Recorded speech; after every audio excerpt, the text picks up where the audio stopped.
24 റൗണ്ടപ്പിലേക്ക് വിശദമായി പാലക്കാട് നിന്നൊരു വാർത്ത വരുന്നു. ഇപ്പോൾ വല്ലപ്പുഴയിൽ ഫുട്ബോൾ ടൂർണമെന്റിനിടെ ഗ്യാലറി തകർന്നു വീണു, കാണികൾക്ക് പരിക്കേറ്റു.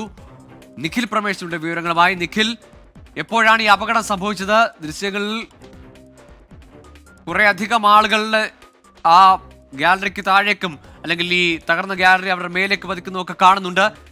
ഈ ആളുകളെയൊക്കെ ആശുപത്രിയിലേക്ക് മാറ്റാനായോ? വിവരങ്ങൾ രാത്രി 10:30 ഈ അപകടം സംഭവിക്കുന്നത്. വല്ലപ്പുഴയിൽ കഴിഞ്ഞ ഒരു മാസമായി നടന്നു വരുന്ന അഖിലേന്ത്യാ സെവൻസ് ഫുട്ബോൾ മത്സരത്തിന്റെ ഫൈനൽ ആയിരുന്നു ഇന്ന് നടന്നിരുന്നത്. സ്വാഭാവികമായിട്ടും ഒരുപാടധികം ആളുകൾ മലപ്പുറം ജില്ലയിൽ നിന്നടക്കം ഇവിടേക്ക് എത്തിച്ചേരുന്ന സാഹചര്യം ഉണ്ടായിരുന്നു. മലപ്പുറം, കോഴിക്കോട് ജില്ലകളിൽ നിന്നടക്കം ഇവിടേക്ക് ആളുകൾ എത്തിച്ചേരുന്ന സാഹചര്യം ഉണ്ടായിരുന്നു. ഈ ഫൈനൽ മത്സരം കാണുന്നതിന് വേണ്ടി ഇതിനിടയിലാണ് ഗ്യാലറി തകർന്നു വീണി അപകടം ഉണ്ടാകുന്ന സാഹചര്യം ഉണ്ടായത്. നിരവധി കാണികൾക്ക് പരിക്കേറ്റിട്ടുണ്ട് എന്നുള്ളതാണ് നമുക്ക് ലഭ്യമാകുന്ന വിവരം. പക്ഷേ കാണികളുടെ ഒന്നും തന്നെ പരിക്ക് ഗുരുതരമല്ല എന്നുള്ളത് ആശ്വാസകരമായിട്ടുള്ള കാര്യവുമാണ്. ഇപ്പോൾ പട്ടാമ്പി പോലീസ് ഈ സംഭവ സ്ഥലത്തേക്ക് എത്തിച്ചേർന്ന് കൂടുതൽ വിശദാംശങ്ങൾ ശേഖരിച്ചുകൊണ്ടിരിക്കുകയാണ്. ഈ പരിക്കേറ്റ ആളുകളെല്ലാം തന്നെ സമീപത്തെ സ്വകാര്യ ആശുപത്രികളിലേക്കും പട്ടാമ്പി. നിഖിൽ, തുടരുക. ഇപ്പോൾ ഈ മത്സരം തത്സമയം കാണാൻ അവിടെ പോയിരുന്ന അല്ലെങ്കിൽ ആ സംഭവ സ്ഥലത്ത് അവിടെ ഉണ്ടായിരുന്ന ഡോക്ടർ ഇബ്രാഹിം ചേരുന്നുണ്ട്. ഡോക്ടർ ഇബ്രാഹിം, ഈ അപകടം നടന്ന സമയം താങ്കൾ അവിടെ ഗ്യാലറിയിൽ ഉണ്ടായിരുന്നു എന്ന് മനസ്സിലാക്കുന്നു. അതെ അതെ, ഞാനിവിടെ കളി വീക്ഷിച്ചുകൊണ്ടിരിക്കുന്ന സാഹചര്യത്തിലാണ് ഇങ്ങനൊരു സംഭവം ഉണ്ടായത്.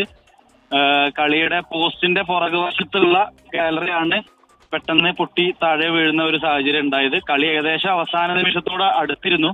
ആ ഒരു സമയത്താണ് ഇങ്ങനൊരു അപകടം ഉണ്ടായത്. നിലവില് പ്രശ്നങ്ങൾ അത്ര ഗുരുതരമല്ല. എന്നിരുന്നാൽ പോലും ഒത്തിരി പേർക്ക് ചെറിയ സാരമായ പരിക്കുകൾ ഉണ്ട്. അവരെ നിലവിൽ ആശുപത്രികളിലേക്ക് ആംബുലൻസിലും അതുപോലെ തന്നെ മറ്റ് ചെറു വാഹനങ്ങളിലെല്ലാം കൊണ്ടുപോകുന്നുണ്ട്. നിലവിൽ ഇവിടുത്തെ ക്രമസമാധാനം എല്ലാം നമുക്ക് കൈകാര്യം ചെയ്യാവുന്ന ഒരു തരത്തിലാണ്. പ്രത്യേകിച്ച് വലിയ ഗുരുതരമായ പരിക്കുകളൊന്നും തന്നെ കാണുന്നില്ല. ഇത് താൽക്കാലികമായി ഉണ്ടാക്കിയിരുന്ന ഒരു ഗ്യാലറി ആണെന്ന് മനസ്സിലാക്കുന്നു. മുളയോ കവുങ്ങിൻ തടികളൊക്കെ വെച്ചുണ്ടാക്കിയതാണെന്ന് ദൃശ്യങ്ങളിൽ നിന്ന് മനസ്സിലാക്കുന്നു. പൊതുവെ കാണപ്പെടുന്ന ഗാലറിയിൽപ്പെട്ടുള്ള ഒരു കാറ്റഗറിയിലുള്ള ഗാലറി തന്നെയാണ്. കഴുങ്ങിന്റെ പലകൾ കൊണ്ടുള്ള ഗാലറി തന്നെയാണ്. അതിന് സപ്പോർട്ട് കൊടുക്കാൻ വേണ്ടിയിട്ട് ഈ ഇരുമ്പിന്റെ കുത്തുകളെല്ലാം കൊടുത്തിട്ടുണ്ട്. പക്ഷെ എന്തുകൊണ്ട് അങ്ങനെ സംഭവിച്ചു എന്നുള്ളത് പരിശോധിക്കേണ്ട വിഷയമാണ്. ഈ കഴിഞ്ഞ ദിവസങ്ങളിലൊക്കെ ഈ ടൂർണമെന്റ് കുറച്ച് ദിവസങ്ങളായിട്ട് അവിടെ നടന്നു വരുന്നതാണ്. അപ്പോഴൊന്നുമുള്ള ഇങ്ങനെ ഒരു പ്രശ്നമോ അല്ലെങ്കിൽ എന്തെങ്കിലും തരത്തിലുള്ള ബലക്ഷയമോ ഒന്നും ശ്രദ്ധയിൽ വന്നിട്ടില്ലല്ലോ, അല്ലേ? ഇതിന് മുൻപുള്ള കളികൾ ഞാൻ കാണാൻ വന്നിരുന്നു. അന്നെല്ലാം സേഫ് ആയിട്ടുള്ള രീതിയിൽ തന്നെയാണ് കാര്യങ്ങൾ കൊണ്ടുപോയിരുന്നത്. കമ്മിറ്റിയൊക്കെ കാര്യങ്ങൾ നല്ലപോലെ നോക്കിയിരുന്നു. പക്ഷെ ഇന്ന് എന്ത് സംഭവിച്ചെന്ന് അറിയില്ല. ഇന്ന് ഫൈനൽ കൂടിയാണ്. ഒത്തിരി ആളുകൾ ഉണ്ടായിരുന്നു കളി വീക്ഷിക്കാൻ. ഫൈനലായതുകൊണ്ട് തന്നെ സാധാരണയിൽ ഇതുവരെ ടൂർണമെന്റ് തുറന്നു വന്ന ദിവസങ്ങൾക്ക് അധികമായി ആളുകൾ ഇന്ന് എത്തിയിരുന്നു, കാണികൾ ഉണ്ടായിരുന്നു. ഇന്ന് കാണികളുടെ എണ്ണത്തിൽ തീർച്ചയായും വർധനവുണ്ട്. വളരെയധികം വർധനവ് തന്നെ പറയാം. എന്നിരുന്നാൽ പോലും ഇങ്ങനെ അപകടം ആരും തന്നെ പ്രതീക്ഷിച്ചിരുന്നില്ല. കളി സ്മൂത്തായിട്ടായിരുന്നു പോയിക്കൊണ്ടിരിക്കുന്നത്. എന്തുകൊണ്ട് ഇങ്ങനെ സംഭവിച്ചു എന്നുള്ളത് തീർച്ചയായിട്ടും വിശദമായി നമ്മൾ നോക്കേണ്ടി വരും. ഏതായാലും കാര്യമായ പരിക്കുകൾ ആർക്കും ഇല്ല എന്ന് ഉറപ്പിക്കാമല്ലോ, അല്ലേ? നിലവിൽ അങ്ങനെ റിപ്പോർട്ട് ചെയ്തതായിട്ട് കാണുന്നില്ല. ഞാനിവിടെ സംഭവ സ്ഥലത്തുണ്ട്. നിലവിൽ ചെറിയ ചെറിയ പരിക്കുകളേ ഉള്ളൂ. പക്ഷെ കുറെ പേരൊക്കെ കിടത്തിയിട്ടാണ് ആ ആംബുലൻസിലേക്ക് കൊണ്ടുപോയിട്ടുള്ളത്. അത് ഇനി ഹോസ്പിറ്റലിൽ എത്തി നോക്കിയിട്ട് വേണം അറിയാൻ. നിലവിൽ കാഴ്ചയിൽ അങ്ങനെ ഒരു ഗുരുതരമായിട്ടുള്ള ഒരു പരിക്ക് കാണുന്നില്ല. ഡോക്ടർ ഇബ്രാഹിം, ഈ പെട്ടെന്ന് തന്നെ ആളുകളെ അവിടെ നിന്ന് മാറ്റാൻ പറ്റിയോ? അതിനുള്ള സജ്ജീകരണങ്ങളൊക്കെ അവിടെ ഉണ്ടായിരുന്നു? ഇത്ര ആളുകളൊക്കെ കൂടുന്ന സമയമാകുമ്പോൾ ഒരു ആംബുലൻസ് സേവനമൊക്കെ സജ്ജമാക്കിയിട്ടുണ്ടായിരുന്നു അവിടെ? ആംബുലൻസ് സൗകര്യം നിലവിൽ ഉണ്ടായിരുന്നു. പരിക്ക് പറ്റിയ ഉടൻ തന്നെ ആംബുലൻസ് എത്തി വേണ്ട സാഹചര്യം കൈകാര്യം ചെയ്യാൻ അവർ പരമാവധി ശ്രമിച്ചിട്ടുണ്ട്. അതോടൊപ്പം തന്നെ നാട്ടുകാരും ജനങ്ങളും അവരുടെ കയ്യിലുള്ള മറ്റ് വാഹനങ്ങളും ഇരുചക്ര വാഹനങ്ങളിലും അതുപോലെ 4 വീലേഴ്സിലും എല്ലാം കഴിയുന്ന പോലെ എല്ലാം ആളുകളെ മാറ്റിയിട്ടുണ്ട്. കുട്ടികളെയൊക്കെ മണ്ഡലത്തിൽ അവർ കാര്യങ്ങൾ കൈകാര്യം ചെയ്യാൻ ശ്രമിക്കുന്നുണ്ട്. പോലീസുകാരും ഒക്കെ നിലവിലിവിടെ ഉണ്ട്. അവരെല്ലാവരും സെക്യൂരിറ്റി ആയിട്ട് ഉണ്ടായിരുന്നു. അവർ വേണ്ട വിധത്തിൽ കാര്യങ്ങൾ ചെയ്യുന്നതായിട്ടാണ് കാണുന്നത്. അതോടൊപ്പം തന്നെ നാട്ടുകാരും അവരെ കൊണ്ട് കഴിയുന്ന സഹായങ്ങളൊക്കെ ചെയ്തുകൊണ്ടിരിക്കുന്നുണ്ട്. നിലവിൽ കാഴ്ചയിൽ പ്രശ്നങ്ങൾ കാണുന്നില്ല. എന്നിരുന്നാൽ പോലും കുറെ പേരെ ഹോസ്പിറ്റലിലേക്ക് മാറ്റിയിട്ടുണ്ട്. ഇവരെ ഏതൊക്കെ ആശുപത്രിയിലേക്കാണ് മാറ്റിയത് എന്ന വിവരം അറിയാമോ? അത് അറിയാൻ ഇപ്പൊ സാധിക്കില്ല. കാരണം അത് സംഭവിച്ചിട്ട് ഏകദേശം ഒരു 10 മിനിറ്റ് പോലും ആയിട്ടില്ല. ഏകദേശം ഒരു 5 മിനിറ്റ് കഴിഞ്ഞിട്ടേ ഉള്ളൂ. തൊട്ടടുത്തുള്ള ഏതെങ്കിലും ഹോസ്പിറ്റലുകൾക്ക് ആവാം, അറിയില്ല, വ്യക്തമായിട്ട് അറിയില്ല. നന്ദി ശ്രീ ഇബ്രാഹിം. ഡോക്ടർ ഇബ്രാഹിമാണ് നമ്മളോടൊപ്പം ഇപ്പോൾ സംസാരിച്ചത്. അദ്ദേഹം ആ മത്സരം വീക്ഷിക്കുവാൻ ഗ്യാലറിയിൽ ഉണ്ടായിരുന്ന ആളാണ്. ഏതായാലും നിഖിൽ പ്രമേഷ് തുടരുന്നുണ്ട്. നിഖിൽ, ഇപ്പോൾ ആ മത്സരം കാണാൻ അവിടെ പോയിരുന്ന ഡോക്ടർ ഇബ്രാഹിം പറയുന്നത് കാര്യമായ അല്ലെങ്കിൽ ആശങ്കാജനകമായ പരിക്കുകൾ ആർക്കും ഇല്ല എന്നതാണ്. ആശുപത്രിയിൽ നിന്ന് ലഭിക്കുന്ന വിവരവും അങ്ങനെ തന്നെയാണോ? തീർച്ചയായിട്ടും ഗോകുൽ, നമുക്ക് ആ ദൃശ്യങ്ങൾ കാണുമ്പോൾ വലിയ ആശങ്ക തോന്നുമെങ്കിലും അത്ര ആശങ്കപ്പെടുത്തേണ്ടുന്ന സാഹചര്യം ഇല്ല എന്നുള്ളതാണ് ഇപ്പോൾ ആശുപത്രിയിൽ നിന്നും മറ്റും ലഭ്യമാകുന്ന വിവരങ്ങൾ. സംഭവ സ്ഥലത്ത് നിന്ന് ഈ പരിക്കേറ്റ ആളുകളെയും കൊണ്ടുള്ള ആംബുലൻസുകൾ പുറപ്പെട്ടിട്ടുണ്ട്. പട്ടാമ്പിയിലെ വിവിധ സ്വകാര്യ ആശുപത്രികളിൽ ഇതിനു വേണ്ടിയിട്ടുള്ള ഈ രോഗികൾ എത്തുമ്പോൾ, പരിക്കേറ്റ ആളുകൾ എത്തുമ്പോൾ അവരെ ശുശ്രൂഷിക്കുന്നതിന് വേണ്ടിയിട്ടുള്ള നടപടികൾ ഇതിനോടകം തന്നെ പൂർത്തിയാക്കിയിട്ടുണ്ട്.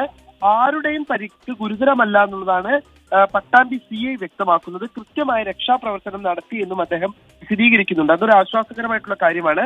ഇതൊരു ഫൈനൽ മത്സരമായിരുന്നു എന്നുള്ളതുകൊണ്ടാണ് ഇപ്പോൾ ഇത്രയധികം ആളുകൾ ഈ ഗാലറിയിലേക്ക് എത്തിച്ചേരാനുണ്ടായ സാഹചര്യം ഉണ്ടാക്കിയത്. ഒരുപാട് അധികം ആളുകൾ ഒരേ സമയം ഈ ഗാലറിയിലേക്ക് എത്തിയതാണ് ഈ അപകടത്തിന്റെ തോത്. ഏതായാലും പട്ടാമ്പിയിൽ വല്ലപ്പുഴയിൽ നടന്ന അഖിലേന്ത്യാ സെവൻസ് ഫുട്ബോൾ മത്സരത്തിന്റെ ഫൈനലായിരുന്നു ഇന്ന്. അവിടെ കഴിഞ്ഞ കുറേ ദിവസങ്ങളായി ടൂർണമെന്റ് നടന്നു വരികയായിരുന്നു. ഈ ഫൈനൽ മത്സരത്തിനിടെയാണ് ഗാലറി തകർന്നത്. ഏതാനും ആളുകൾക്ക് പരിക്കേറ്റിട്ടുണ്ട്. ഗാലറിയിൽ നിറയെ ആളുകൾ ഉണ്ടായിരുന്നു എന്നാണ് ഈ മത്സരം തത്സമയം കണ്ടിരുന്ന അല്ലെങ്കിൽ ആ ഗാലറിയിൽ ഉണ്ടായിരുന്ന ഡോക്ടർ ഇബ്രാഹിം 24നോട് പറഞ്ഞത്. നിഖിൽ പ്രമേഷ് നൽകുന്ന വിവരവും നിറയെ ആളുകൾ ഉണ്ടായിരുന്നു ഗാലറിയിൽ കാണികളായി. പക്ഷേ ആരുടെയും പരുക്ക് സാരമല്ല എന്നത് ആശ്വാസകരമാണ്. പക്ഷേ ആ ദൃശ്യങ്ങൾ കാണുമ്പോൾ നമുക്ക് വലിയ ആശങ്ക തോന്നുന്ന അല്ലെങ്കിൽ പേടി തോന്നുന്ന വിഷ്വലാണ്. ഒരു ഭാഗമാകെ ഗോൾ പോസ്റ്റിന് പിന്നിലുള്ള ഭാഗം, ഒരു വശത്തെ ഗോൾ പോസ്റ്റിന് പിന്നിലുള്ള ഭാഗമാണ്. അവിടെ ഏതാണ്ട് ആ വശത്തെ ഗാലറിയുടെ ഒരു കാൽഭാഗത്തോളം തകർന്നു വീഴുന്നുണ്ട്. ഒരു 100-ലധികം ആളുകൾ അല്ലെങ്കിൽ 200-ലധികം ആളുകൾ ഇരുന്ന അവരുടെ ഇരിപ്പിടമാണ് ആ തകർന്നു വീണത്. പക്ഷേ കാര്യമായ പരിക്കുകളില്ലാതെ ആളുകൾ രക്ഷപ്പെട്ടു എന്നാണ് മനസ്സിലാക്കുന്നത്. ഏതാനും ചില ആളുകളെ ആശുപത്രിയിലേക്ക് പരിക്കുകളുമായി മാറ്റിയിട്ടുണ്ട്. പട്ടാമ്പിയിലെ തന്നെ സ്വകാര്യ ആശുപത്രിയിലേക്കാണ് ഈ കാണികളിൽ പരിക്കേറ്റവരെ മാറ്റിയിരിക്കുന്നത്. പക്ഷേ ആരുടെയും പരിക്ക് ഗുരുതരമല്ല എന്നതാണ് ഇപ്പോൾ ലഭിക്കുന്ന വിവരം. കൂടുതൽ വിശദാംശങ്ങൾ ലഭിക്കേണ്ടതുണ്ട്. 24 റൗണ്ടപ്പിലേക്ക് വീണ്ടും. പാലക്കാട് വല്ലപ്പുഴയിൽ ഫുട്ബോൾ ടൂർണമെന്റിനിടെ ഗാലറി തകർന്നു വീണെന്ന വാർത്തയാണ് അല്പസമയം മുമ്പ് വന്നത്. 10:30 ഈ അപകടമുണ്ടായത്. വല്ലപ്പുഴയിൽ അഖിലേന്ത്യാ സെവൻസ് ഫുട്ബോൾ മത്സരത്തിന്റെ ഫൈനൽ നടക്കുന്നതിനിടയിലാണ് ഈ ഗാലറി ഒരു ഭാഗം തകർന്നു വീണത്. ഏതാനും ആളുകൾക്ക് പരിക്കേറ്റു. എത്ര പേർക്ക് പരിക്കേറ്റു എന്ന അടക്കമുള്ള വിശദമായ വിവരങ്ങൾ ലഭിക്കുന്നതേ ഉള്ളൂ. നിഖിൽ പ്രമേഷ് തുടരുന്നുണ്ട്. നിഖിൽ, എത്ര പേരെയാണ് ഈ ആശുപത്രിയിലേക്ക് മാറ്റിയത്? ഇവരുടെ പരിക്കുകളെ പറ്റി അല്ലെങ്കിൽ അതിന്റെ വിവരങ്ങൾ എന്തെങ്കിലും ലഭിക്കുന്നുണ്ടോ ഈ ഘട്ടത്തിൽ? ഗോകുൽ, ഈ ഒരു ഗോളി പോസ്റ്റിന് പുറകിലിരുന്നിരുന്ന ഗാലറിയിൽ ഉണ്ടായിരുന്ന പൂർണ്ണമായ ആളുകൾക്ക് പരിക്കേറ്റിട്ടുണ്ട്. പക്ഷെ അവരുടെ ആരുടെയും പരിക്ക് ഗുരുതരമല്ല എന്നുള്ള ആശ്വാസകരമായിട്ടുള്ള വിവരമാണ് നമുക്ക് പട്ടാമ്പിയിലെ വിവിധ സ്വകാര്യ ആശുപത്രികളിൽ നിന്നും താലൂക്ക് ആശുപത്രിയിൽ നിന്നും ലഭ്യമാകുന്ന വിവരങ്ങൾ. ഈ സംഭവം ഉണ്ടായ ഉടനെ തന്നെ അവിടേക്ക് ആംബുലൻസുകൾ ക്രമീകരിക്കുകയും ട്രോമ കെയർ വളണ്ടിയർമാരടക്കം സംഭവ സ്ഥലത്ത് ഉണ്ടായിരുന്നു. അപ്പോൾ അവരുടെ അടക്കം നേതൃത്വത്തിൽ അവിടേക്ക് ആംബുലൻസുകൾ എത്തിക്കുകയും വളരെ വേഗത്തിൽ പരിക്കേറ്റ ആളുകൾ ആശുപത്രികളിലേക്ക് മാറ്റാൻ അവർക്ക് കഴിഞ്ഞിട്ടുണ്ട്. ഇതൊരു അഖിലേന്ത്യാ സെവൻസ് ഫുട്ബോൾ മത്സരത്തിന്റെ ഫൈനലായിരുന്നു. അതുകൊണ്ട് തന്നെ സ്വാഭാവികമായിട്ട് പട്ടാമ്പി മേഖല എന്നൊക്കെ പറയുന്നത് ഒരുപാട് ഫുട്ബോൾ പ്രേമികൾ ഉള്ള നാടാണ്. മലപ്പുറത്തു നിന്നടക്കം ഒരുപാട് അധികം ആളുകൾ ഈ മത്സരം കാണുന്നതിന് വേണ്ടി മലപ്പുറത്തു നിന്നും കോഴിക്കോട് നിന്നും ഒക്കെ ഇവിടേക്ക് എത്തിച്ചേർന്നിരുന്നു. അത്തരത്തിൽ ഈ ഗോളി പോസ്റ്റിന് പുറകിൽ ഏറ്റവും മനോഹരമായി ഈ കാഴ്ചകൾ, ഈ മത്സരം കാണാൻ കഴിയുന്ന ഒരു ഇടം എന്നുള്ള നിലയ്ക്ക് ആളുകൾ ഇരുന്ന സ്ഥലത്തെ ഗാലറിയാണ് തകർന്നു വീണത്.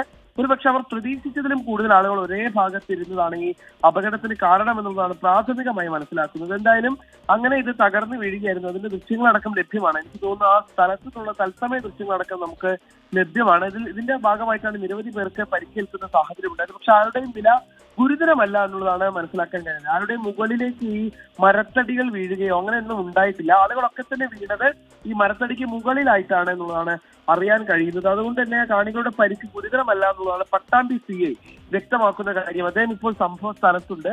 അദ്ദേഹം പറയുന്നത് ആരുടെയും പരിക്ക് ഗുരുതരമല്ല, കൃത്യമായ രക്ഷാപ്രവർത്തനം നടത്തി എല്ലാവരെയും ആശുപത്രിയിലേക്ക് എത്തിക്കാൻ കഴിഞ്ഞിട്ടുണ്ട് എന്നുള്ള ആത്മവിശ്വാസമാണ് അദ്ദേഹം പങ്കുവയ്ക്കുന്നത്. അതുകൊണ്ട് തന്നെ ആരുടെയും പരിക്ക് ഗുരുതരമല്ല, എല്ലാവരെയും ആശുപത്രിയിൽ എത്തിക്കാൻ കഴിഞ്ഞു എന്നുള്ളതാണ് സംഘാടകരും പോലീസും വ്യക്തമാക്കുന്ന കാര്യം. ശരി നിഖിൽ, ഏതായാലും ആ ദൃശ്യങ്ങൾ ഭയപ്പെടുത്തുന്നതാണ്, നമുക്ക് ആശങ്കയുണ്ടാക്കുന്നതാണ്. പക്ഷേ ആർക്കും കാര്യമായ പരിക്കുകളില്ല എന്നത് ആശ്വാസകരമാണ്. വല്ലപ്പുഴയിലാണ് സെവൻസ് ഫുട്ബോൾ മത്സരത്തിന്റെ, അഖിലേന്ത്യാ സെവൻസ് ഫുട്ബോൾ മത്സരത്തിന്റെ ഫൈനൽ നടന്ന സമയത്താണ് ഈ ഗാലറി തകർന്നു വീണത്. പക്ഷേ കാണികൾക്കാർക്കും കാര്യമായ പരിക്കുകളില്ല എന്നതാണ് നിഖിൽ പ്രമേഷും ഒപ്പം അവിടെ ഉണ്ടായിരുന്ന ഡോക്ടർ ഇബ്രാഹിമും നമ്മളോടൊപ്പം ചേർന്നിരുന്നു. അദ്ദേഹവും പറഞ്ഞത് സാരമായ പരിക്കുകൾ ആർക്കുമില്ല. പലരെയും പരിക്കേറ്റവരെ അല്ലെങ്കിൽ താഴെ വീണ ആളുകളെ പട്ടാമ്പിക്ക് സമീപത്തുള്ള അല്ലെങ്കിൽ പട്ടാമ്പിയിലെ തന്നെ സ്വകാര്യ ആശുപത്രികളിലാണ് ഇപ്പോൾ പ്രവേശിപ്പിച്ചിരിക്കുന്നത്. മറ്റൊരു വാർത്തയിലേക്ക്. തമിഴ്നാട് വാൽപ്പാറയിൽ കാട്ടാന ആക്രമിച്ച് വിദേശ പൗരൻ മരിച്ചു. ജർമ്മൻ പൗരനായ മൈക്കിളാണ് മരിച്ചത്. ബൈക്കിൽ സഞ്ചരിക്കവെയാണ് മൈക്കിളിനെ ഇന്ന് വൈകുന്നേരം ആന ആക്രമിച്ചത്. സൂരജ് നൽകും വിശദാംശങ്ങൾ. സൂരജ്, ദുഃഖകരമായ സംഭവമാണ്. എപ്പോഴാണ് ഇദ്ദേഹത്തിന്റെ മരണം സ്ഥിരീകരിച്ചത്? അല്പം മുമ്പാണ് നമ്മൾ ആ ദൃശ്യങ്ങളടക്കം പ്രേക്ഷകരിലേക്ക് എത്തിച്ചത്. ഗൂഗിൾ, അതിന് തൊട്ടു പിന്നാലെയാണ് ഈ മരണം സംഭവിച്ചതെന്നുള്ളതാണ് നമുക്ക് അവിടെ നിന്ന് ലഭിക്കുന്ന വിവരം. അതായത് ഇന്ന് വൈകുന്നേരമാണ് ഈ ദൃശ്യങ്ങളിൽ കാണുന്ന കാട്ടാനയുടെ ആക്രമണം ഉണ്ടാകുന്നത്. വൈകുന്നേരം പൊള്ളാച്ചിയിൽ നിന്ന് വാൽപ്പാറയിലേക്ക് വരുന്നതിനിടയിലാണ് ജർമ്മൻ പൗരനായിട്ടുള്ള മൈക്കിളിനെ കാട്ടാന ആക്രമിക്കുന്നത്. ഈ കാട്ടാന വഴിയിൽ നിൽക്കുന്നത് കണ്ട് ഈ നാട്ടുകാരടക്കം കാട്ടാന നിൽക്കുന്നുണ്ട്, ശ്രദ്ധിക്കണം എന്ന് പറഞ്ഞെങ്കിലും അതിന്റെ ചിത്രങ്ങളൊക്കെ എടുത്ത ശേഷം മൈക്കിൾ ഈ ബൈക്കിൽ യാത്ര തുടരുകയായിരുന്നു എന്നുള്ളതാണ് ഈ പ്രദേശവാസികൾ പറയുന്നത്. ഈ ബൈക്കിൽ ആനക്കരികിലേക്ക് എത്തുന്നു. ഇതോടുകൂടി ആന മൈക്കിളിനെ കുത്തിത്തെറിപ്പിക്കുന്നത് കാണാം. പിന്നീട് വീണ്ടും ഈ ആനക്കരികിലേക്ക് ഓടി ഇറങ്ങുന്നു. അതിനിടയിൽ വീണ്ടും ആന ചാർജ് ആവുകയും മൈക്കിളിനെ കുത്തി പരിക്കേൽപ്പിക്കുകയുമായിരുന്നു എന്നുള്ളതാണ് നമുക്ക് ലഭിക്കുന്ന വിവരം. ഇതിനുശേഷം നാട്ടുകാർ തന്നെയാണ് മൈക്കിളിനെ രക്ഷപ്പെടുത്തി സമീപത്തെ വാട്ടർ പാലസ് എസ്റ്റേറ്റിലെ ആശുപത്രിയിൽ ആദ്യം എത്തിക്കുന്നത്. പക്ഷേ അവിടെ എത്തിച്ചെങ്കിലും പരിക്ക് ഗുരുതരമായതോടുകൂടി പൊള്ളാച്ചിയിലെ ആശുപത്രിയിൽ പ്രവേശിപ്പിക്കുകയായിരുന്നു. അങ്ങനെ ചികിത്സയിലിരിക്കെ രാത്രിയോടുകൂടി മരണം സംഭവിച്ചു എന്നുള്ളതാണ് പറയുന്നത്. ജർമ്മൻ പൗരനാണ് മൈക്കിൾ. 60 വയസ്സായിരുന്നു പ്രായം. ഈ കഴിഞ്ഞ 3 വർഷം മുമ്പ് ഇദ്ദേഹം ഈ വാൽപ്പാറയിൽ എത്തിയിരുന്നു. അന്ന് വാൽപ്പാറ സന്ദർശിച്ച് മടങ്ങിയതിനു ശേഷം 3 വർഷങ്ങൾക്കിപ്പുറമാണ് വീണ്ടും ഈ വാൽപ്പാറയിൽ എത്തിയത്. KL രജിസ്ട്രേഷനിലുള്ള ഒരു ബൈക്കിലായിരുന്നു ഈ യാത്ര. അതുകൊണ്ട് തന്നെ കേരളത്തിലെത്തിയ ശേഷം ഈ പൊള്ളാച്ചിയിലേക്ക് യാത്ര തിരിക്കുകയായിരുന്നു മൈക്കിൾ എന്നുള്ളതാണ് പ്രാഥമിക വിവരം. എന്തായാലും എംബസിയും അടക്കം ബന്ധപ്പെട്ടുകൊണ്ട് മൈക്കിളിന്റെ മരണവിവരം കൈമാറുന്നതിനുള്ള നടപടികൾ നിലവിൽ തമിഴ്നാട് പോലീസ് സ്വീകരിച്ചു വരികയാണ്. ഗൂഗിൾ, ശരി. ജർമ്മൻ പൗരനായ മൈക്കിളാണ് വാൽപ്പാറയിൽ വെച്ച് കാട്ടാന ആക്രമണത്തിൽ മരിച്ചത്. ആനയുടെ ദൃശ്യങ്ങളടക്കം എടുത്ത ശേഷം ആന റോഡിൽ നിലയുറപ്പിച്ചിരിക്കുന്ന സമയത്ത് തന്നെ അതിന് സമീപത്തുകൂടി ബൈക്കിൽ കടന്നു പോകാൻ ശ്രമിക്കവെയാണ് ഈ വാഹനം ആന കുത്തിമറിച്ച് പിന്നീട് പിന്തുടർന്ന് ഈ മൈക്കിളിനെ ആന ആക്രമിക്കുന്നതും ആ ദൃശ്യങ്ങളിൽ നിന്ന് വ്യക്തമാണ്. ഗുരുതരമായി പരിക്കേറ്റിരുന്നു. ഇപ്പോൾ മരണം സംഭവിച്ചിരിക്കുന്നു. ജർമ്മൻ പൗരനാണ് മൈക്കിൾ. സൂരജ് സജിയാണ് വിശദാംശങ്ങൾ നൽകിയത്. സംസ്ഥാനത്ത് സ്വകാര്യ സർവകലാശാലകൾ വരുന്നു. ബിൽ നാളെ മന്ത്രിസഭാ യോഗത്തിൽ വരും. സ്വകാര്യ സർവകലാശാലയ്ക്ക് അനുമതി നൽകാൻ CPIM നേരത്തെ രാഷ്ട്രീയ തീരുമാനമെടുത്തിരുന്നു. MG പ്രതീഷ് നൽകും വിശദാംശങ്ങൾ. ആദ്യഘട്ടത്തിൽ ഈ സ്വകാര്യ സർവകലാശാലകൾ എന്നെ സംബന്ധിച്ചുള്ള ആലോചനകൾ ഉയർന്ന ഘട്ടത്തിൽ തന്നെ വലിയ വിമർശനങ്ങൾ, ഇടതുനയം ഇതാണോ എന്ന തരത്തിൽ ചോദ്യം ഉയർന്നതാണ് പ്രതീഷ്. പിന്നീട് CPM അതിലൊരു നിലപാടെടുക്കുകയും ചെയ്തു. ഇപ്പോൾ അതിന്റെ അടുത്ത ഘട്ടത്തിലേക്ക് കടക്കുകയാണ് സർക്കാർ, അല്ലേ? ഗൂഗിൾ, തീർച്ചയായും നേരത്തെ സ്വീകരിച്ചിരുന്ന നിലപാട് അല്ലെങ്കിൽ നയം തിരുത്തിക്കൊണ്ടായിരുന്നു സംസ്ഥാനത്ത് സ്വകാര്യ സർവകലാശാലകൾ ആകാമെന്ന LDFും സർക്കാരും ഒരു തീരുമാനത്തിലേക്ക് പോയത്. പക്ഷേ ഗൂഗിൾ സൂചിപ്പിച്ചതുപോലെ തന്നെ തുടക്കം മുതൽ തന്നെ വലിയ വിമർശനങ്ങൾ സർക്കാർ നേരിട്ടിരുന്നു. പക്ഷേ ഈ തീരുമാനവുമായി മുന്നോട്ട് പോകുന്നു എന്നുള്ള ഒരു തെളിവ് കൂടിയാണ് പുതിയ നീക്കത്തിലൂടെ മനസ്സിലാക്കാൻ കഴിയുന്നത്. നാളെ ചേരുന്ന മന്ത്രിസഭാ യോഗത്തിൽ ഈ സ്വകാര്യ സർവകലാശാലകൾ വരുന്ന ബിൽ അവതരിപ്പിക്കാനാണ് തീരുമാനിച്ചിരിക്കുന്നത്. SC/ST വിഭാഗങ്ങൾക്ക് സംവരണത്തിന് ഈ ബില്ലിൽ വ്യവസ്ഥ ചെയ്യുന്നുണ്ട് എന്നതാണ് നമുക്ക് മനസ്സിലാക്കാൻ കഴിയുന്ന കാര്യം. മറ്റൊന്ന്, മെഡിക്കൽ എഞ്ചിനീയറിംഗ് വിദ്യാഭ്യാസമടക്കം നടത്താനുള്ള അവകാശത്തോടു കൂടിയായിരിക്കും സർവകലാശാലകൾ അനുവദിക്കുക എന്നുള്ള വിവരങ്ങൾ കൂടി പുറത്തു വരുന്നുണ്ട്. അധ്യാപകർക്കായി സർക്കാർ മാനദണ്ഡങ്ങൾ നിശ്ചയിക്കുമെന്നും നമുക്ക് മനസ്സിലാക്കാൻ കഴിയുന്നുണ്ട്. നേരത്തെ ഇതുമായി ബന്ധപ്പെട്ട ഈ ഒരു കമ്മിറ്റി ഒരു ശുപാർശ സർക്കാരിന് കൈമാറിയിരുന്നു. ആ ശുപാർശ കൂടി അംഗീകരിച്ചുകൊണ്ടാണ് സംസ്ഥാനത്ത് സ്വകാര്യ സർവകലാശാലകൾ കടന്നു വരാനുള്ള ഒരു നിയമത്തിലേക്ക് സർക്കാർ പോകുന്നത്. എന്തായാലും നിയമനിർമ്മാണം നടത്തിയ ശേഷമായിരിക്കും മറ്റ് തുടർ നടപടികളിലേക്ക് സർക്കാർ പോകുക. ഗൂഗിൾ, ശരി. അപ്പോൾ സംസ്ഥാനത്ത് സ്വകാര്യ സർവകലാശാലകൾ വരുമെന്നുള്ള ഉറപ്പായി. അതിന്റെ നടപടികളിലേക്ക് നാളത്തെ മന്ത്രിസഭാ യോഗം കടക്കുകയുമാണ്. CPM നേരത്തെ ഇക്കാര്യത്തിൽ നയം വ്യക്തമാക്കിയതാണ്. സ്വകാര്യ സർവകലാശാലകളെ സ്വാഗതം ചെയ്ത നിലപാട് CPM സ്വീകരിച്ചു. അതിനനുസരിച്ച് സർക്കാരിന്റെ നടപടികളും വരുന്നു. MG പ്രതീഷാണ് വിവരങ്ങൾ നൽകിയത്. വിമർശനങ്ങൾക്കിടെ കിഫ്ബി നിർമ്മിക്കുന്ന സംസ്ഥാനത്തെ റോഡുകൾക്ക് ടോൾ ഏർപ്പെടുത്താനുള്ള നീക്കവുമായി സർക്കാർ മുന്നോട്ട്. യൂസർ ഫീ എന്ന പേരിൽ പിരിക്കാനാണ് തീരുമാനം. ഇതിനായി നിയമനിർമ്മാണം കൊണ്ടുവരും. അതേസമയം ടോൾ പിരിവിനെക്കുറിച്ച് മുന്നണിക്കുള്ളിൽ ചർച്ച ചെയ്തിട്ടില്ലെന്നാണ് ഘടകകക്ഷികളുടെ നിലപാട്. 50 കോടിയിലേറെ രൂപ ചെലവിൽ നിർമ്മിക്കുന്ന റോഡുകളിലും പാലങ്ങളിലുമാണ് യൂസർ ഫീ ഈടാക്കാനുള്ള നീക്കം. കിഫ്ബിയുടെ ശുപാർശ മുഖ്യമന്ത്രിയുടെ അധ്യക്ഷതയിൽ ധനമന്ത്രിമാർ പങ്കെടുത്ത യോഗം അംഗീകരിച്ചിരുന്നു. കരട് നിയമം തയ്യാറാക്കി ബിൽ അവതരിപ്പിക്കാനുള്ള തീരുമാനവുമായി സർക്കാർ മുന്നോട്ടു പോവുകയാണെന്നാണ് വിവരം. കരട് നിയമത്തിൽ ടോൾ എന്ന വാക്ക് പരാമർശിക്കുന്നില്ല. യൂസർ ഫീസ് എന്നാണ് കരട് നിയമത്തിൽ പരാമർശിച്ചിരിക്കുന്നത്. യൂസർ ഫീസ് എന്ന പേരിലായാലും ഫലത്തിൽ ഇത് ടോൾ പോലെ നിശ്ചിത തുക ഈടാക്കാനുള്ള സംവിധാനമായിരിക്കും. ബജറ്റ് സമ്മേളനത്തിൽ തന്നെ ബില്ല് കൊണ്ടുവരാനാണ് സർക്കാർ നീക്കം. കിഫ്ബി നിർമ്മിച്ച സംസ്ഥാന പാതകളിലൂടെ 15 കിലോമീറ്ററിന് മുകളിൽ യാത്ര ചെയ്യുന്നവരിൽ നിന്നായിരിക്കും യൂസർ ഫീസ് വാങ്ങുകയെന്നാണ് കരട് നിയമത്തിൽ പറയുന്നത്. കിഫ്ബി പദ്ധതികൾക്ക് വരുമാനം ഉറപ്പാക്കേണ്ടതുണ്ടെന്നും അതിന്റെ ചില മാതൃകകൾ പരിശോധിക്കുക മാത്രമാണ് ചെയ്യുന്നതെന്നുമാണ് സർക്കാരിന്റെയും CPM-ന്റെയും പ്രതിരോധം. കിഫ്ബി കടം വാങ്ങി പദ്ധതി ആസൂത്രണം ചെയ്ത് മുമ്പോട്ടേക്കുന്നു വികസനത്തിന്. അതിന്റെ ഭാഗമായി എന്തൊക്കെയാണ് വേണ്ടി വരിക എന്നുള്ളത് അവരുമായിട്ട് ആലോചിച്ച് ചർച്ച ചെയ്യേണ്ട കാര്യമാണ്. അതൊന്നും ഇപ്പോൾ തീരുമാനിച്ചു കഴിഞ്ഞില്ല. കിഫ്ബി പൊതുജനങ്ങൾക്ക് ശാപമായി മാറുകയാണെന്ന് പ്രതിപക്ഷ നേതാക്കളും പ്രതികരിച്ചു. ഇതൊരു വെള്ളാനയാണെന്നും ഇത് സംസ്ഥാനത്തിന് ഗുണമല്ല ദോഷമാണ് ഉണ്ടാകുന്നതൊക്കെ ഞങ്ങൾ പറഞ്ഞതാണ്. അന്ന് ഞങ്ങളെ പരിഹസിച്ച ആളുകൾ ഇപ്പം അതിന് മറുപടി പറയണം. യൂസർ ഫീ പിരിക്കുന്നതിൽ LDF-ൽ ചർച്ച നടന്നിട്ടില്ലെന്നാണ് ഘടകകക്ഷികളുടെ നിലപാട്. 24 തിരുവനന്തപുരം. മുണ്ടക്കൈ ചൂരൽമല ദുരന്തബാധിതർക്ക് പുനരധിവാസത്തിനും മാനദണ്ഡം നിശ്ചയിച്ച് സർക്കാർ ഉത്തരവിറക്കി. ദുരന്ത മേഖലയിലെ വീട് വാടകയ്ക്ക് നൽകിയിരിക്കുകയാണെങ്കിൽ വാടകക്കാരന് പുതിയ വീടിന് അർഹതയുണ്ട്. വാടകയ്ക്ക് വീട് നൽകിയ ആളിന് വേറെ വീടില്ലെങ്കിൽ അവർക്കും പുതിയ വീട് അനുവദിക്കും. ലൈഫ് പദ്ധതി പ്രകാരം നിർമ്മാണത്തിലിരുന്ന വീടുകൾ നശിച്ചെങ്കിലും അവർക്കും പുതിയ വീടിന് അർഹതയുണ്ട്. ദുരന്തത്തിൽ വീട് നഷ്ടപ്പെട്ടയാൾക്ക് സുരക്ഷിതമായ സ്ഥലത്ത് മറ്റ് വീടുണ്ടെങ്കിൽ പുനരധിവാസത്തിന് അർഹതയില്ല. വീട് നശിച്ചതിലുള്ള 4 ലക്ഷം രൂപയുടെ നഷ്ടപരിഹാര തുക മാത്രമേ ലഭിക്കുകയുള്ളൂ. ഉത്തരവിന്റെ പകർപ്പ് 24-ന് ലഭിച്ചു. വയനാട് കേന്ദ്ര സഹായം സംബന്ധിച്ച് രാജ്യസഭയിൽ ഏറ്റുമുട്ടൽ. കേരളം ഇന്ത്യയിലല്ലേ എന്ന് CPI അംഗം P. സന്തോഷ് കുമാർ രാജ്യസഭയിൽ ചോദിച്ചു. നീതി ലഭിക്കണമെന്നും കേരളത്തിൽ നിന്നുള്ള മന്ത്രിമാർ വിഷയം കണ്ടില്ലെന്ന് നടിക്കുകയാണെന്നും സന്തോഷ് കുമാർ MP കുറ്റപ്പെടുത്തി. ദുരന്തത്തിന് ശേഷം കേരള മുഖ്യമന്ത്രി പിണറായി വിജയൻ ഉറങ്ങുകയായിരുന്നുവെന്നും പ്രധാനമന്ത്രി തന്നെ വയനാട്ടിലേക്ക് അയച്ചു എന്നും മന്ത്രി ജോർജ് കുര്യൻ മറുപടി നൽകി. ബജറ്റിൽ കേരളത്തെ അവഗണിച്ചുവെന്ന ആരോപണങ്ങൾക്കിടെയാണ് CPI അംഗം P. സന്തോഷ് കുമാർ വയനാട് വിഷയം രാജ്യസഭയിൽ ഉന്നയിച്ചത്. മുണ്ടക്കൈ ചുരൽമല ഉരുൾപൊട്ടൽ രാജ്യത്തെ മറ്റിടങ്ങളിലായിരുന്നുവെങ്കിൽ ഈ സർക്കാരിന്റെ നിലപാട് എന്തായിരിക്കും? കേരളം ഇന്ത്യയിലല്ലേ എന്നും P. Santhosh Kumar. You did not announce a single rupees package so far. I have no doubt our honorable minister Mr. George Kurin is sitting over here. Sir, sometimes the ministers who represent Kerala act as ministers, not as ministers. I have no doubt in stating that. They should act as ministers. ഒരു single പാക്കേജെങ്കിലും കേരളത്തിനായി പ്രഖ്യാപിക്കണമെന്നും സംസ്ഥാനത്തെ പ്രതിനിധീകരിക്കുന്ന കേന്ദ്രമന്ത്രിമാർ വിഷയം കണ്ടില്ലെന്ന് നടിക്കുകയാണെന്നും Santhosh Kumar MP കുറ്റപ്പെടുത്തി. ഉടൻ തന്നെ മറുപടിയുമായി മന്ത്രി ജോർജ് കുര്യൻ രംഗത്തെത്തി. മുണ്ടക്കൈ ചുരൽമല ദുരന്തത്തിന് ശേഷം മുഖ്യമന്ത്രി പിണറായി വിജയൻ ഉറങ്ങുമ്പോൾ പ്രധാനമന്ത്രി ഉണർന്നിരുന്ന സാഹചര്യങ്ങൾ അവലോകനം ചെയ്തു. തന്നെ വയനാട്ടിലേക്ക് അയച്ചുവെന്നും മന്ത്രി George Kurian. Chief Minister of Kerala was sleeping. PM sent me to there. No MLA, no MP, no minister from Kerala there. What are you telling? Where were you? മന്ത്രിയുടെ പരാമർശത്തിനെതിരെ ഇടതുപക്ഷ MPമാർ പ്രതിഷേധിച്ചു. 24 ഡൽഹി.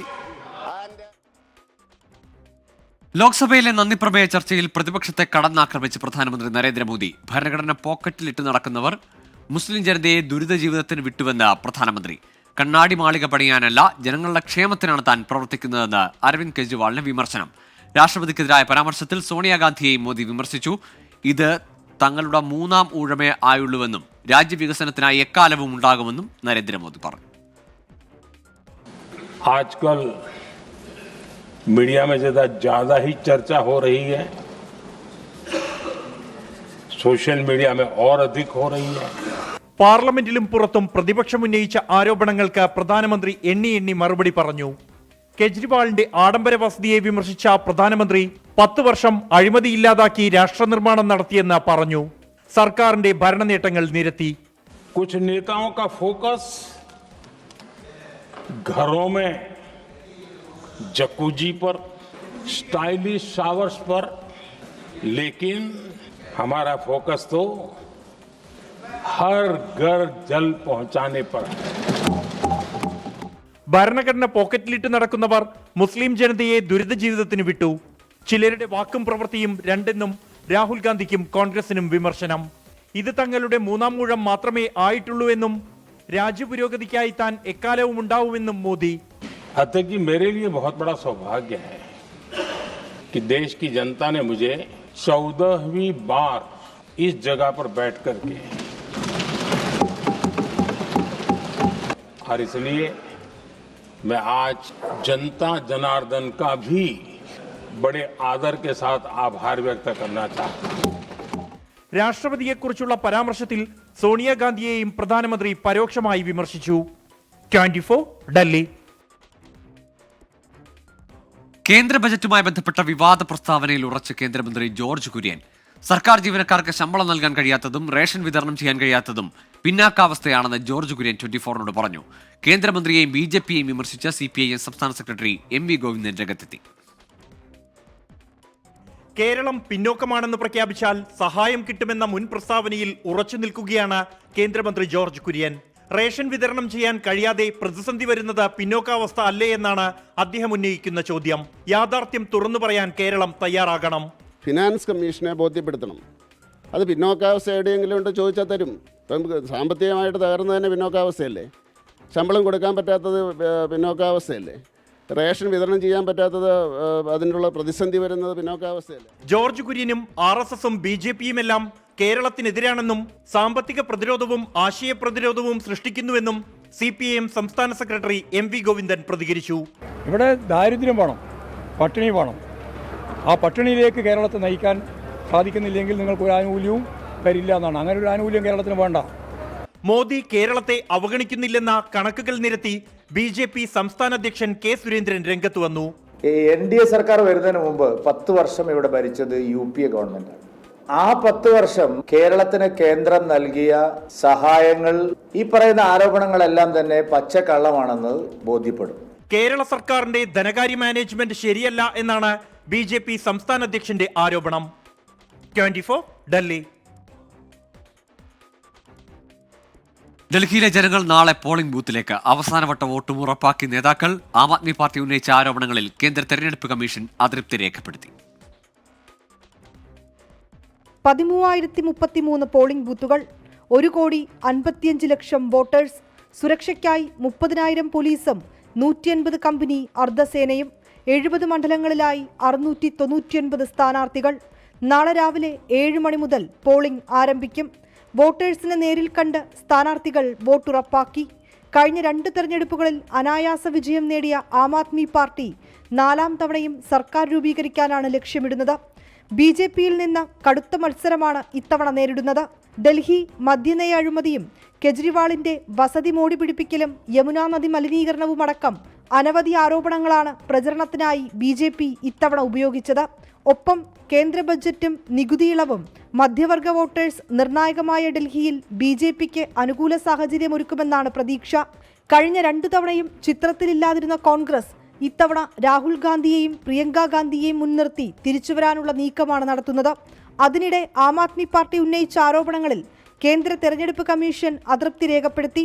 രാഷ്ട്രീയ പാർട്ടികൾ ഉന്നയിക്കുന്ന ആരോപണങ്ങൾ പരിശോധിക്കാറുണ്ടെന്നും പക്ഷപാതപരമായി കേന്ദ്ര തെരഞ്ഞെടുപ്പ് കമ്മീഷൻ പ്രവർത്തിക്കാറില്ലെന്നും വിശദീകരണം. 1 മാസം നീണ്ട വാശിയേറിയ പ്രചരണം. ജനവിധി എന്തെന്ന് ഫെബ്രുവരി 8-ന് അറിയാം. അവസാന ഘട്ടത്തിലും വലിയ ആത്മവിശ്വാസത്തിലാണ് കോൺഗ്രസും BJPയും ആം ആദ്മി പാർട്ടിയും. വിനീത VG 24 ഡൽഹി. 24 റൗണ്ടപ്പിലേക്ക് വീണ്ടും. തൃശൂർ വടക്കാഞ്ചേരിയിൽ അജ്ഞാതന്റെ തട്ടിപ്പിനിരയായ കാഴ്ച പരിമിതിയുള്ള ലോട്ടറി കച്ചവടക്കാരന് കൈത്താങ്ങായി 24 പ്രേക്ഷകൻ. ലോട്ടറി ഏജന്റ് കുഞ്ഞുമോന് നഷ്ടമായ 60 ലോട്ടറികളുടെ പണം പ്രവാസിയായ കോട്ടയം സ്വദേശി നൽകി. വാർത്ത കണ്ട പ്രവാസി 24 തൃശൂർ പ്രതിനിധിയുമായി ബന്ധപ്പെട്ടാണ് സഹായം കൈമാറിയത്. 2ാം വയസ്സിൽ കാഴ്ച നഷ്ടപ്പെട്ട കുഞ്ഞുമോൻ ലോട്ടറി വിറ്റാണ് കുടുംബം പോറ്റുന്നത്. കുഞ്ഞുമോനെ കബളിപ്പിച്ച ആൾക്കായി പോലീസ് അന്വേഷണം തുടരുകയാണ്. ഇന്ന് ഉച്ചയോടുകൂടിയാണ് ചാവക്കാട് നിന്ന് ഇങ്ങനെ ഒരു അന്ധനായ ലോട്ടറി വിൽപ്പനക്കാരനെ കബളിപ്പിച്ച് 60ഓളം ലോട്ടറി ടിക്കറ്റുകൾ ഒരാൾ കവർന്നു എന്നുള്ള വാർത്ത നമ്മളിലേക്ക് എത്തുന്നത്. തൊട്ടു പിന്നാലെ തന്നെ നമ്മളത് നമ്മുടെ ബുള്ളറ്റിനിൽ നൽകുകയും ചെയ്തു. ആ വാർത്ത കണ്ടാണ് നമ്മുടെ ഒരു പ്രവാസി സുഹൃത്ത്, നമ്മുടെ ഒരു പ്രേക്ഷകൻ കൂടിയായ പ്രവാസി തൊട്ടു പിന്നാലെ തന്നെ, ഈ വാർത്തയ്ക്ക് തൊട്ടു പിന്നാലെ തന്നെ നമ്മളെ വിളിക്കുന്നത്. ആ ലോട്ടറിക്കാരന് എല്ലാവിധ സഹായവും നൽകാമെന്നുള്ള വാഗ്ദാനമാണ് നൽകിയത്. ഇതിൻ്റെ ഉള്ളിലിരുന്ന കച്ചവടം അങ്ങനെ കിട്ടില്ല. അപ്പോൾ അത് കാരണം കൊണ്ട് പുറത്തിറങ്ങിയിട്ട് വിൽക്കും. ഇതിപ്പോൾ അവിടുന്ന് ഒരു കടക്കണോട് കൂടിയിട്ട് ഒരുത്തം വന്നിട്ട് ഒരു ടിക്കറ്റ് ചോദിച്ചു. ആ ടിക്കറ്റ് കൊടുത്തപ്പോൾ ഞാൻ എടുത്തു തരാൻ പറഞ്ഞപ്പോൾ വേണ്ട ഞാൻ എടുത്തോളാം എന്ന് പറഞ്ഞിട്ട് ടിക്കറ്റ് വാങ്ങി. പഴയ ടിക്കറ്റൊക്കെ ഇതിൽ വെച്ചിട്ട് പുതിയ ടിക്കറ്റൊക്കെ അവരെടുത്ത് 10-60 ടിക്കറ്റോളം. ഇത് പഴയതാണെന്ന് എങ്ങനെയാണ് അറിഞ്ഞത്? പഴയതാണ്. ഇത് ഒരു വളവുണ്ടായിരുന്നു. അതും പിന്നെ ഇവിടെ 2-3 പിള്ളേർ ഈ ഗ്യാസിലേക്ക് പോകുന്ന പിള്ളേരുണ്ടായിരുന്നു. വണ്ടി കൊണ്ടുവന്ന് അപ്പോൾ ഇവർ പോയി വിടുമ്പോൾ അതേപോലെ ഗേറ്റ് അടച്ചിട്ടുണ്ടോന്ന്. ആ ഗേറ്റ് അടച്ചപ്പോൾ ഈ ഗ്യാസിൻ്റെ ആൾക്കാർ ഇവിടെ പെട്ടു. അപ്പോൾ അവരോട് ചോദിച്ചു കഴിഞ്ഞാൽ സംശയം ഈ ടിക്കറ്റ് ഇങ്ങനെ വളവൊക്കെ ഉണ്ട്, നിൻ്റെ അടുത്തുള്ള ടിക്കറ്റ് ഇങ്ങനെ വളവുണ്ടായിരുന്നില്ല, ഇതെന്താണെന്ന് ചോദിച്ചു. അപ്പോൾ ഈ മുകളിൽ 4 ടിക്കറ്റ് ഇപ്പം വെച്ചിട്ടുണ്ടായിരുന്നു പുതിയത്. അടിയിലാണ് മറ്റേ ടിക്കറ്റ് വെച്ചെടുക്കുന്നത്. അത് നോക്കുമ്പോൾ ഈ മുകളിൽ പഴയ ടിക്കറ്റ് പുതിയ ടിക്കറ്റ് വെച്ചത് അവർ പറഞ്ഞു ഇത് ചേട്ടാ ഇത് ഇന്നത്തെ തന്നെയാണ് പറഞ്ഞു. അപ്പോൾ മറിച്ച് നോക്കാൻ പറഞ്ഞു. മറിച്ച് നോക്കിയപ്പോഴാണ് ടിക്കറ്റ് പഴയ ടിക്കറ്റിൻ്റെ ചാവക്കാട് ടിക്കറ്റും ഇവിടെ ഇല്ലാത്ത ടിക്കറ്റുകളൊക്കെ പഴയത് കാണുന്നത്. നമ്മൾ പോലീസിൽ പരാതി കൊടുത്തിട്ടുണ്ടല്ലോ? ആ പോലീസിൽ പരാതി കൊടുത്തിട്ടുണ്ട്. ഒരാളാണെന്ന് സംശയിക്കുന്നുണ്ടോ? ആളുണ്ട്. ഇത് ഇവിടെ അടുത്ത് താമസിക്കുന്ന വല്ല വാടകക്കാർ വന്ന് താമസിക്കുന്നതാണോ ഇപ്പം ബസ്സിൽ യാത്രയുള്ള ആളാണോ എന്ന് സംശയമുണ്ട് എനിക്ക്. കാരണം ബസ്സിൽ കണ്ടക്ടറെ കിളിയായിട്ട് പോണതാണോ എന്ന് പറയാൻ പറ്റില്ല. ഈ ചാവക്കാട് ടിക്കറ്റൊക്കെ വരുമ്പോൾ അങ്ങനെയാണ്. ഇപ്പോൾ അവിടുന്ന് ടിക്കറ്റ് ഇങ്ങനെ എടുക്കാനായിട്ട് ആൾക്കാർ ഇങ്ങോട്ട് വരില്ലല്ലോ. അപ്പോൾ ഇത് ഇവിടെ അടുത്ത് എവിടെ താമസിക്കുന്ന ഒരു വ്യക്തി ആയിരിക്കണം. നമ്മുടെ പ്രേക്ഷകൻ ഈ സംഭവം കണ്ട ശേഷം ഞാൻ വിളിച്ചിരുന്നു എന്ന് പറഞ്ഞല്ലോ. അപ്പം അദ്ദേഹം തന്നെ ചേട്ടന് ഈ 60 ടിക്കറ്റുകളുടെ പണം കൈമാറണമെന്ന് 24 ന്യൂസിനോട് ആവശ്യപ്പെട്ടു. അപ്പം ആ പണവുമായാണ് നമ്മൾ വന്നിരിക്കുന്നത്. അതും അതിനൊപ്പം വേറെ ചേട്ടന് കുറച്ച് സഹായം കൂടിയുണ്ട്. ഇത് പിടിച്ചോളൂ. എല്ലാം ദൈവത്തിൻ്റെ ഇതായിട്ടെ. അത്രയ്ക്ക് മനസാക്ഷിയില്ലാത്ത ഒരാളുടെ വഞ്ചനയിൽപ്പെട്ടാണ് കുഞ്ഞുമോൻ ചേട്ടൻ ഇങ്ങനെ ഇന്നൊരു കഷ്ടതയിലേക്ക് പോയത്. എന്തായാലും നമ്മുടെ 24ൻ്റെ പ്രേക്ഷകനിലൂടെ തന്നെ ആ ഒരു സന്തോഷം അദ്ദേഹത്തിന് നൽകാൻ കഴിഞ്ഞതിൽ നമുക്കും സന്തോഷമുണ്ട്. വടക്കാഞ്ചേരിയിൽ നിന്നും സന്ദീപിനൊപ്പം അശ്വിൻ പാലാഴി, 24. ഏതായാലും കുഞ്ഞുമോൻ ചേട്ടൻ്റെ വേദന കണ്ട അല്ലെങ്കിൽ അദ്ദേഹത്തിനുണ്ടായ ഈ ദുരവസ്ഥയിൽ ഇടപെട്ട പ്രവാസിക്ക് ഒരിക്കൽ കൂടി നന്ദി. തൃശ്ശൂരിലെ അന്വേഷണ റിപ്പോർട്ട് വിവാദത്തിൽ പ്രതികരിച്ച് UDF സ്ഥാനാർത്ഥിയായിരുന്ന കെ മുരളീധരൻ വസ്തുതകൾ മനസ്സിലാക്കാതെ മത്സര രംഗത്തേക്ക് ഇറങ്ങിയതാണ് താൻ ചെയ്ത തെറ്റെന്ന് കെ മുരളീധരൻ തുറന്നടിച്ചു. റിപ്പോർട്ട് പുറത്തായ സംഭവത്തിൽ കോൺഗ്രസ് നേതാവ് അനിൽ അക്കര നിലപാട് തിരുത്തി. റിപ്പോർട്ട് വ്യാജമെന്ന് തെളിയിക്കാൻ വേണ്ടിയാണ് പകർപ്പ് സ്വന്തം നിലയിൽ പ്രചരിപ്പിച്ചത് എന്നാണ് അനിൽ അക്കരയുടെ വാദം. തൃശൂർ തോൽവിയിൽ അന്വേഷണ കമ്മീഷന്റെ റിപ്പോർട്ടിലെ വിവരങ്ങൾ പുറത്തുവന്നതിന് ശേഷം ആദ്യമായാണ് കെ മുരളീധരൻ പ്രതികരിക്കുന്നത്. റിപ്പോർട്ടുമായി ബന്ധപ്പെട്ട വിവാദങ്ങൾ മുരളീധരൻ തള്ളുന്നില്ല. വസ്തുതകൾ മനസ്സിലാക്കാതെ മത്സരിക്കാനിറങ്ങിയതാണ് താൻ ചെയ്ത തെറ്റെന്ന് മുരളീധരൻ. വസ്തുതകൾ മനസ്സിലാക്കാതെ ഒരു സുപ്രഭാതത്തിൽ മത്സരിക്കാൻ പോയതാണ് എനിക്ക് പറ്റിയ തെറ്റ്. അതിന് മറ്റാരെയും തലയിൽ കുറ്റം ചാർത്താൻ ഞാൻ ആഗ്രഹിക്കുന്നില്ല. മാത്രമല്ല ഇതുവരെയായിട്ട് കഴിഞ്ഞ കുറേ കാലമായിട്ട് ഒരു റിപ്പോർട്ടിലും നടപടി പാർട്ടി സ്വീകരിച്ചിട്ടില്ല. പുറത്തുവന്ന റിപ്പോർട്ട് മാധ്യമ സൃഷ്ടി എന്നാരോപിച്ച് മാധ്യമങ്ങൾക്കെതിരെ പരാതി നൽകിയ അനിലക്കര നിലപാടിൽ മലക്കം മറിഞ്ഞു. റിപ്പോർട്ടിന്റെ പകർപ്പ് മാധ്യമങ്ങൾക്ക് മുന്നേ പുറത്തുവിട്ടത് അനിലക്കരയാണെന്ന വസ്തുത 24 പുറത്തുവിട്ടതിന് പിന്നാലെയാണ് നിലപാട് മാറ്റം. റിപ്പോർട്ട് വ്യാജമെന്ന് ജനങ്ങളെ ബോധ്യപ്പെടുത്താൻ വേണ്ടിയാണ് സ്വന്തം നിലയിൽ റിപ്പോർട്ട് പ്രചരിപ്പിച്ചത്. DCC പ്രസിഡന്റ് സ്ഥാനത്തേക്ക് തന്റെ പേര് ഉയർന്നു കേൾക്കുന്നതിൽ എതിർപ്പുള്ളവരാണ് പിന്നിലെന്നും അനിലക്കര. അതിലൊരു പേജ് പൂർണ്ണമായും വ്യാജമാണ് എന്ന് മനസ്സിലായി. അപ്പൊ ഞാൻ അദ്ദേഹത്തോട് പറഞ്ഞു, ഇതിനകത്ത് 23ാമത്തെ നമ്പർ പേജാണ് തോന്നുന്നു, പേജ് എനിക്ക് കൃത്യമായിട്ട് ഓർമ്മയില്ല. ആ പേജ് വ്യാജമാണ് എന്ന് കൃത്യമായി എനിക്ക് മനസ്സിലാവുകയും അത് ആരോ DTP എടുത്ത് പുതുതായി എനിക്കെതിരെ പടച്ചുണ്ടാക്കിയ ഒരു സാധനമാണ്. അപ്പൊ അതിന്റെ അടിസ്ഥാനത്തിൽ ഞാൻ കേരളത്തിലെ മുഴുവൻ മാധ്യമ പ്രവർത്തകർക്കും ഇത് കിട്ടാൻ വേണ്ടിയും പൊതുസമൂഹത്തിന് കിട്ടാൻ വേണ്ടിയും അപ്പോൾ തന്നെ ഞാനത് സ്ക്രീൻഷോട്ട് എടുത്ത് എന്റെ ഫേസ്ബുക്ക് പേജിനകത്ത് ഞാനത് ലോഡ് ചെയ്തിട്ടുണ്ടായി. തോൽവിയുടെ കാരണം വ്യക്തമാക്കി റിപ്പോർട്ട് പുറത്തുവിടണമെന്ന് LDF സ്ഥാനാർത്ഥിയായിരുന്ന VS സുനിൽകുമാർ. കാരണം ജനങ്ങളിൽ നിന്ന് മറച്ചു വെക്കേണ്ട കാര്യങ്ങളൊന്നും അവർ കണ്ടുപിടിക്കാൻ പോകുന്നില്ലല്ലോ. അപ്പോൾ ഈ ഉന്നതരായിട്ടുള്ള നേതാക്കന്മാരുടെ അന്വേഷണത്തിൽ കണ്ടുപിടിക്കപ്പെട്ടിരിക്കുന്ന കാര്യങ്ങൾ എന്താണെന്നുള്ളത് അവർ തന്നെ പുറത്തുവിട്ടാൽ ഈ പ്രശ്നത്തിന് പരിഹാരമായില്ല. റിപ്പോർട്ടിന്റെ ഉറവിടം കണ്ടെത്താൻ കോൺഗ്രസിൽ ആഭ്യന്തര അന്വേഷണം ആരംഭിച്ചു. വിവാദ റിപ്പോർട്ട് അനിൽ അക്കര ഫേസ്ബുക്കിൽ പങ്കുവച്ചതിൽ കോൺഗ്രസിൽ കടുത്ത അതൃപ്തിയുണ്ട്. നിലവിലെ വിശദീകരണം KPCC മുഖവിലേക്ക് എടുത്തിട്ടുമില്ല. 24 തൃശൂർ. സുൽത്താൻ ബത്തേരി സഹകരണ നിയമനക്കോഴ കേസിൽ IC ബാലകൃഷ്ണൻ MLA-ക്കെതിരെ ED അന്വേഷണം. കേസിന്റെ വിശദാംശങ്ങൾ ഹാജരാക്കാൻ വയനാട് SP-ക്ക് ED നിർദ്ദേശം നൽകി. അന്വേഷണത്തെ MLA സ്വാഗതം ചെയ്തു. അതേസമയം IC ബാലകൃഷ്ണൻ MLA-യുടെ രാജി ആവശ്യപ്പെട്ട് DYFI-യുടെ കരിങ്കൊടി പ്രതിഷേധം സംഘർഷത്തിനിടയാക്കി. നിയമനക്കോഴ വിവാദത്തിൽ IC ബാലകൃഷ്ണനെ പ്രതിരോധത്തിലാക്കുകയാണ് ED അന്വേഷണം. കേസിന്റെ വിശദാംശങ്ങൾ വയനാട് SP-യിൽ നിന്നും ബത്തേരി അർബൻ ബാങ്കിൽ നിന്നും ശേഖരിക്കും. ഇതുമായി ബന്ധപ്പെട്ട് എൻഫോഴ്സ്മെന്റ് ഡയറക്ടറേറ്റ് കത്തയച്ചു. തന്റെ നിരപരാധിത്വം തെളിയണമെങ്കിൽ ED അന്വേഷണം വേണമെന്ന് IC ബാലകൃഷ്ണൻ MLA 24-നോട്. എന്നെ സംബന്ധിച്ച് ഏതൊരു അന്വേഷണത്തിനും ഇരുന്നു കൊടുക്കാൻ മടിയില്ല. എല്ലാത്തിനും തയ്യാറായിട്ടാണ് ഒരു ജനപ്രതി എന്ന നിലയ്ക്ക് ഞാനുള്ളത്. ഇതുപോലുള്ള അന്വേഷണങ്ങൾ നിഷ്പക്ഷമായ അന്വേഷണങ്ങളാണ് ഞാൻ ആഗ്രഹിക്കുന്നത്. ഉണ്ടാകുമെന്നുള്ള പ്രതീക്ഷയും എന്നെ സംബന്ധിച്ചു. MLA-യുടെ രാജി ആവശ്യപ്പെട്ട് DYFI പ്രവർത്തകർ കരിങ്കൊടി കാട്ടിയത് സംഘർഷത്തിനിടയാക്കി. സംഘർഷത്തിൽ ഗൺമാൻ സുദേശന് പരുക്കേറ്റു. തന്നെ ബോധപൂർവം ആക്രമിക്കാൻ ശ്രമിച്ചെന്ന് IC ബാലകൃഷ്ണൻ ആരോപിച്ചു. IC ബാലകൃഷ്ണന്റെ കാറിലുണ്ടായിരുന്നവരാണ് അക്രമത്തിന് പിന്നിലെന്ന് DYFI-യും 2 DYFI പ്രവർത്തകർക്കും പരുക്കുണ്ട്. അദ്ദേഹം കാറിൽ നിന്ന് ഇറങ്ങിയ ഘട്ടത്തിൽ ഞങ്ങളെല്ലാം കൈവീശി കാണിച്ചുകൊണ്ട് ആ പരിപാടി നടക്കുന്ന സ്ഥലത്തേക്ക് നീങ്ങുന്ന ഘട്ടത്തിൽ MLA സഞ്ചരിക്കുന്ന കാറിനകത്ത് നിന്ന് ഒരു പറ്റം ആളുകൾ മാരകമായിട്ട് ഡിവൈഎഫ്ഐയുടെ പ്രവർത്തകരെ ആക്രമിക്കുന്ന ഒരു നിലയുമാണ് ഉണ്ടായത്. DCC ട്രഷററായിരുന്ന NM വിജയന്റെ കത്തുകളിൽ പോലീസ് അന്വേഷണവും വിജിലൻസ് അന്വേഷണവും തുടരുകയാണ്. ഇതിനിടയിലാണ് ED അന്വേഷണം. 24 വയനാട്. 24 റൗണ്ടപ്പിലേക്ക് വീണ്ടും. നെന്മാറ ഇരട്ട കൊലപാതക കേസിലെ പ്രതിയായ ചെന്താമരയുടെ ചോദ്യം ചെയ്യലിന്റെ കൂടുതൽ വിവരങ്ങൾ പുറത്ത്. അയൽവാസി പുഷ്പയെ കൊലപ്പെടുത്താൻ കഴിയാത്തതിൽ പ്രതിക്ക് കടുത്ത നിരാശ. തന്റെ കുടുംബം തകർത്തത് പുഷ്പയാണെന്ന് ചെന്താമര പോലീസിനോട് പറഞ്ഞു. ഇനി പുറത്തിറങ്ങാൻ കഴിയാത്തതിനാൽ പുഷ്പ രക്ഷപ്പെട്ടെന്നാണ് പ്രതിയുടെ മൊഴി. ക്രൂര കൊലപാതകം നടന്ന സ്ഥലത്ത് പ്രതിയുമായി പോലീസ് തെളിവെടുപ്പ് നടത്തി. കൊലപാതകം പുനരാവിഷ്കരിച്ചായിരുന്നു തെളിവെടുപ്പ്.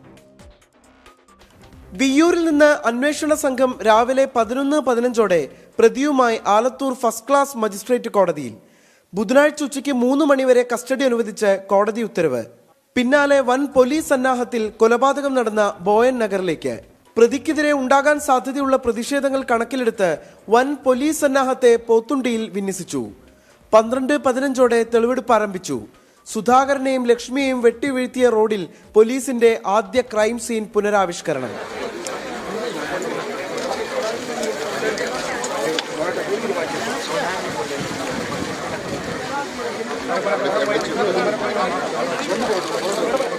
കൊലപാതകത്തിന് ശേഷം വീട്ടിൽ കൊടുവാൾ വെച്ചുവെന്നും തുടർന്ന് വീടിന്റെ പിന്നിലൂടെ ചാടി കനാലിനടിയിൽ ഒളിച്ചിരുന്നതായും പ്രതി പോലീസിനോട്. ഇതിനിടെ സിം കാർഡ് അടങ്ങിയ ഫോൺ പാടത്തുപേക്ഷിച്ചു. രാത്രി വരെ കനാലിൽ ഇരുന്നുവെന്നും കനാലിലെ ഓവിലൂടെ വൈകുന്നേരം മല കയറിയെന്നും ചെന്താമര പോലീസിനോട് വിവരിച്ചു. തെളിവെടുപ്പിനിടെ ചെന്താമര തന്നെ രൂക്ഷമായി നോക്കിയെന്ന് അയൽവാസി പുഷ്പ 24നോട് പറഞ്ഞു. പുറത്തിറങ്ങിയാൽ തന്നെ പ്രതി കൊലപ്പെടുത്തുമെന്ന് ഉറപ്പാണെന്നും പുഷ്പ. അപ്പോൾ ഇവിടെ നിന്ന് ഇറങ്ങുമ്പോൾ നോക്കിയല്ലോ, അത് കഴിഞ്ഞപ്പോൾ സാറ് വിളിച്ചല്ലോ എന്നെ.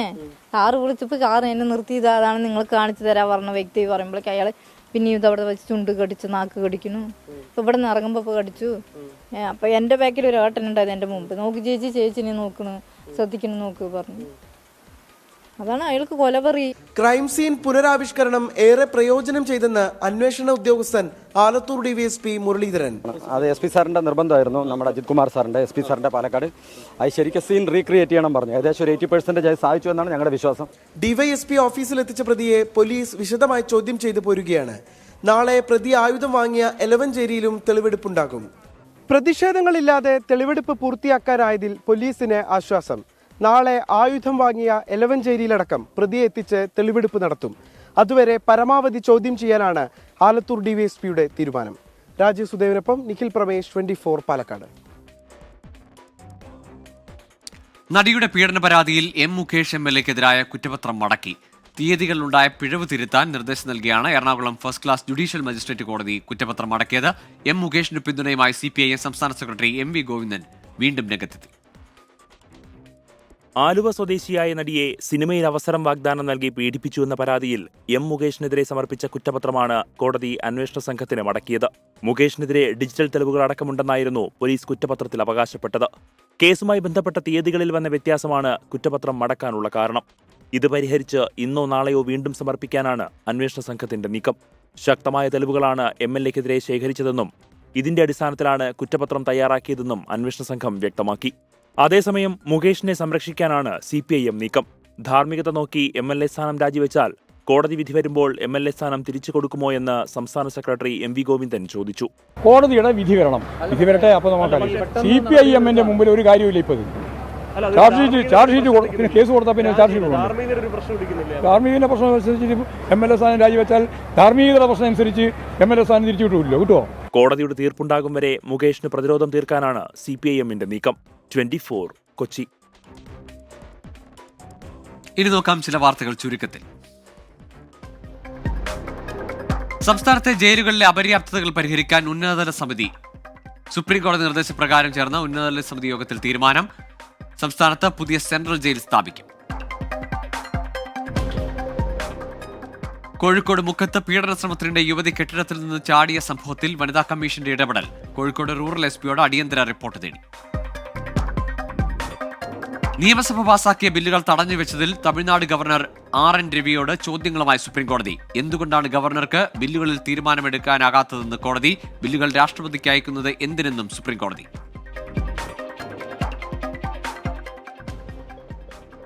സാങ്കേതിക സർവകലാശാലയിലെ രജിസ്ട്രാർ പരീക്ഷാ കൺട്രോളർ പുനർനിയമനങ്ങളിൽ സർക്കാർ നിർദ്ദേശം തള്ളി വൈസ് ചാൻസലർ.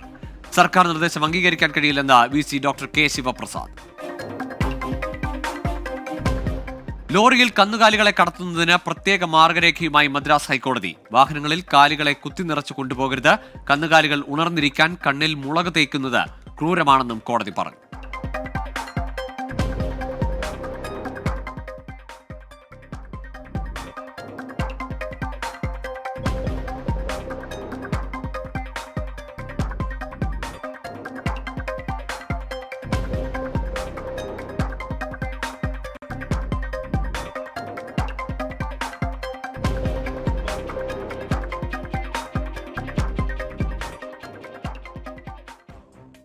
ഇവിടെ 24 പൂർണ്ണമാവുകയാണ്.